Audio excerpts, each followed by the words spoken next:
Nous voici à l'intérieur. Alors, après démontage et remontage, donc hop là, focus.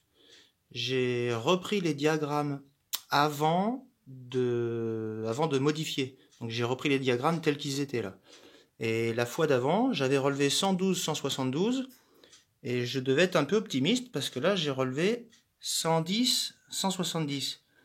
Alors au premier relevé, les joints étaient neufs. J'avais serré que 2 écrous sur 2 goujons en croix, enfin à l'opposé, pas très fort. Là j'ai serré les 4 écrous relativement fort. Moi j'ai tendance à serrer très fort même, mais bon, pour bien écraser. Résultat des courses, ça fait 2 degrés de moins quoi. Voilà. Donc là, en réalité, j'étais à 110, 170, donc quand même très bas. Et sachant qu'il était déjà calé avec 2 joints de 0,25, hein. Alors les 2 joints, un peu tassés bien sûr. Mais premier relevé, 112, 172, c'était un peu optimiste je pense. Donc finalement, les diagrammes sont pas très hauts quand même d'origine, hein, sur ce cylindre.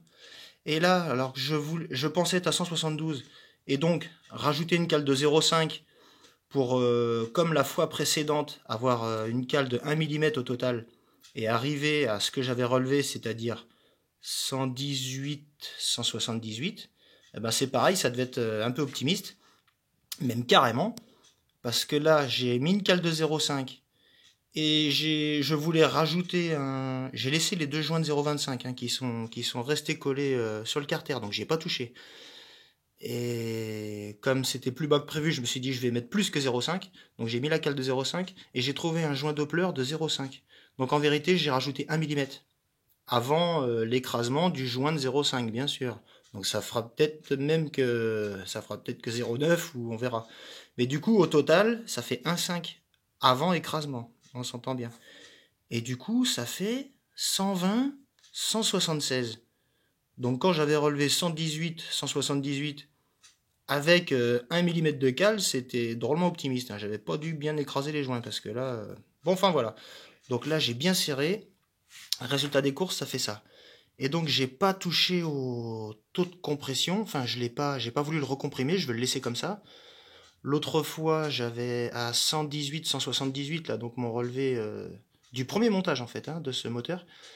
J'avais 11,5 comme je l'avais monté, parce que j'avais raboté un tout petit peu le cylindre, très peu. Et donc là, logiquement, j'ai moins. J'arrive à 18. Alors, bon, ça va se tasser un petit poil, donc ça va sûrement arriver à 11. Donc ça fait très bas, mais c'est pas grave. L'autre fois, là, avec mon relevé de 118, 178 et un taux à 11,5, le taux de 11,5 était équivalent à la fois où j'avais monté le vieux cylindre Doppler de mon pote avec le piston Ersal qui lui avait des diagrammes un peu plus élevés dus au piston. C'est pareil, le taux de compression était à 11,5, donc c'était faible, mais ça empêchait pas le moteur à chaque fois de monter dans les tours et de faire une vitesse de pointe supérieure à ce que j'ai aujourd'hui. Donc pour l'instant, je laisse comme ça. On va voir ce que ça donne. Et puis si ça fonctionne, je le recomprimerai un petit peu après pour améliorer quand même. Mais voilà, donc là du coup j'ai relevé plus que prévu. Et ça fait des diagrammes toujours pas si haut que ça, hein. Donc première étape, on verra. On va voir la différence que ça fait. Ça fait quand même 1 mm de plus, hein, donc c'est déjà quand même pas mal. C'est plus que ce que je pensais. Et malgré le taux de compression qui est très bas, normalement ça devrait quand même prendre plus de régime, hein. Donc j'ai pas modifié la transmission, je reste en 9,52.